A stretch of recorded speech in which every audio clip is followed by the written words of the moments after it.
Hello,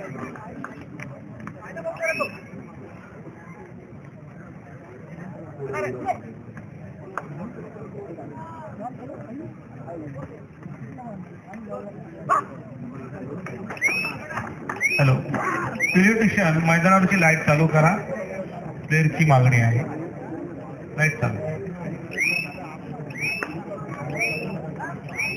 या ठिकाणी संपन्न होत असलेल्या सामन्यामध्ये कारावी संघाकडून माटवण संघाचा राज बाटे हा स्थानिक खेळाडू या ठिकाणी खेळतोय. त्याला मनपूर्वक शुभेच्छा.